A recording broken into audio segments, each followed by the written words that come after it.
Welcome to Polar Bear versus Grizzly Bear, the ultimate explainer. Let's jump straight into this. Picture this in your mind: a cold, desolate northern coastline. Snow covering the ground, wind howling off a freezing sea. And walking slowly along that shore is something absolutely enormous. A polar bear, weighing over 1,500 pounds, with paws the size of literal dinner plates. Okay, that is a massive bear. Huge paws. A thick, heavy body, a neck like a tree trunk. We are talking about the largest land predator on the entire planet. But hold on, there's movement up ahead. A second bear steps out onto the open ice. Brown fur, massive, towering shoulders, exceptionally long claws. It's a grizzly bear, and it just locked eyes with the polar bear. Oh, wow. Now, this is getting incredibly interesting. The polar bear stops, the grizzly stops. Neither one is backing down. So that brings us to the ultimate question. If these two absolute giants actually threw down right here on this icy coastline, who would win? We are about to break this whole thing down, but I want everyone listening right now to put yourselves in that moment.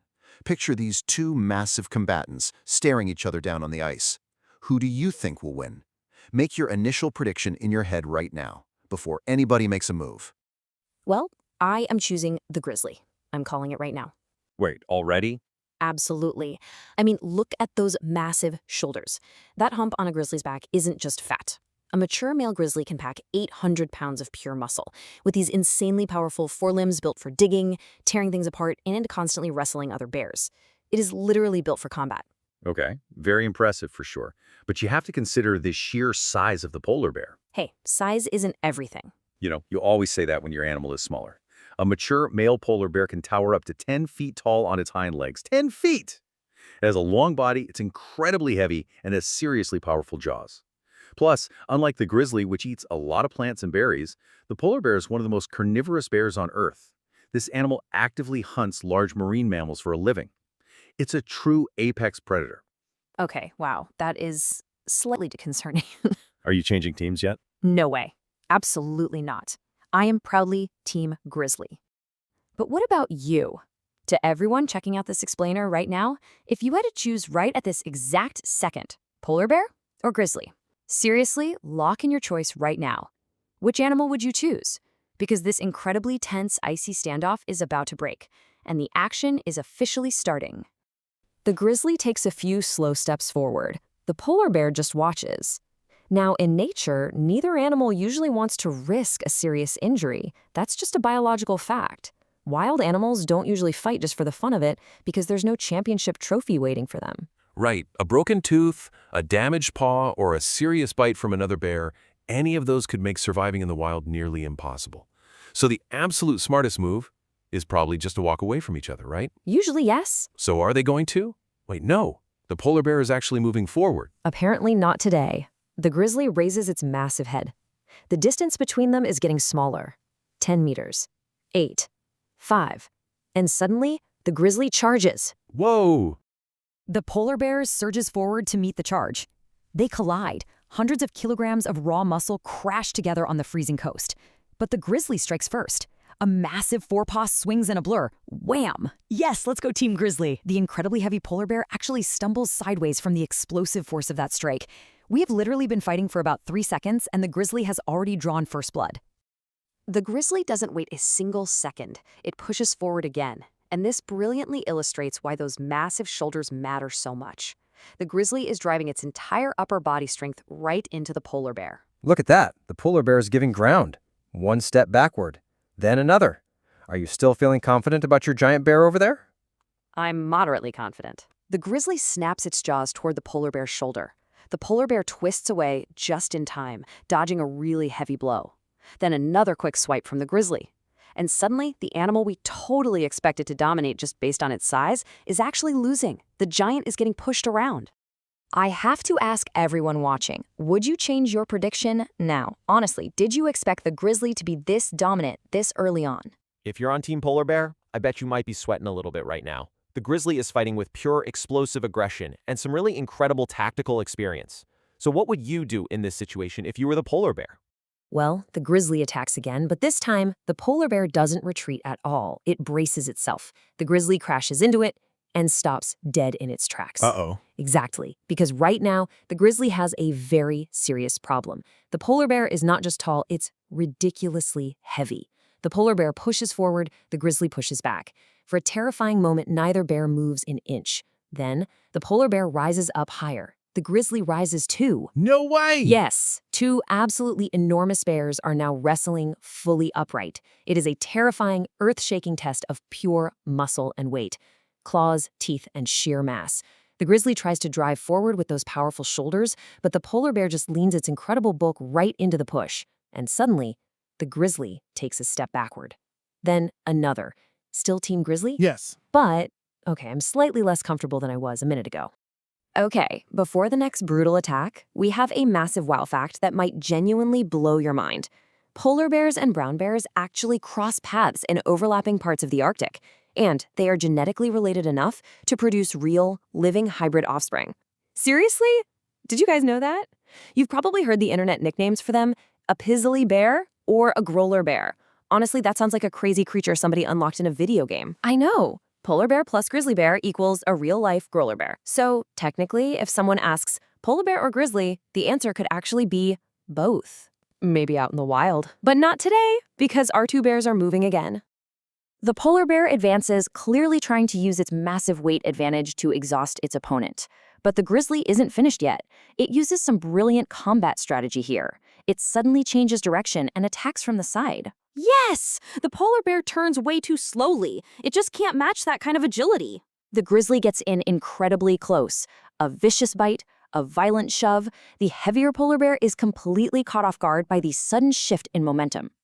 The polar bear actually loses its footing. No way! The massive polar bear goes down, it hits the ground, and for a terrifying moment, the grizzly is standing right over it, using its momentum to keep the giant pinned to the ice.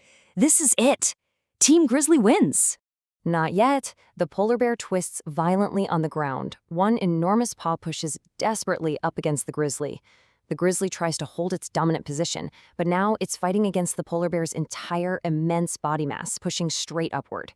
The polar bear gets one thick paw underneath itself, then another. It's getting back up. The grizzly loses its grip completely. Both bears violently separate.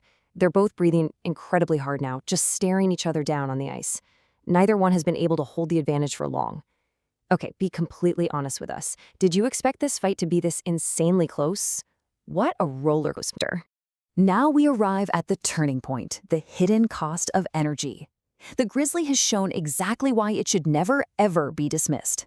Explosive attacks, incredibly strong jaws, and amazing tactical experience from fighting other bears. Right, but that brings us to the turning point of this entire fight, that hidden cost of energy. The grizzly has repeatedly had to move, push, and wrestle a significantly larger, much heavier opponent. And doing that over and over again, it rapidly drains your stamina. The polar bear steps forward again. The grizzly charges in response. They collide one more time. But something is very different this time. The polar bear barely even moves. Oh no, that's really not good. The polar bear drives forward like a freight train.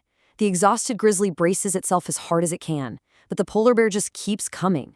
The grizzly desperately tries to turn sideways again, trying to use that earlier agility, but the polar bear gets all of its heavy weight right behind the push. The grizzly loses its balance. Down! The grizzly hits the ice and immediately struggles to rise, but the polar bear presses the advantage hard. The grizzly twists wildly and snaps back. For a brief, agonizing second, it almost gets free. Come on, you can do it. Get up. But the polar bear shifts its incredible weight again. The escape completely disappears. The grizzly fights back. It pushes, it bites, it desperately tries to regain its feet. But every single attempt becomes just a little bit weaker. The stamina is completely gone. The polar bear still has complete control.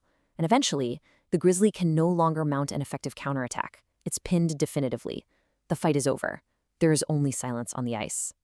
Which brings us to the verdict, a matter of mass. So we finally have our winner, and it all came down to physics. Our winner is the polar bear. Okay, fine. I'll admit it. Say it a little louder. I said I'll admit it. But you have to admit the grizzly made that way closer than you originally expected. Oh, absolutely. And honestly, that's the most important takeaway from this entire explainer. The polar bear didn't win because grizzlies are weak. Far, far from it.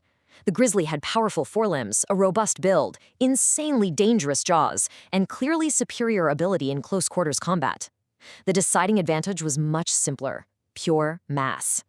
When two animals are both incredibly strong, both have lethal natural weapons, and both clearly know how to fight, a substantial difference in sheer body mass eventually becomes almost impossible to overcome. But wait, would this exact scenario always happen? No way. Nature doesn't give us guaranteed formulas. Let's look at some real-world fight changers.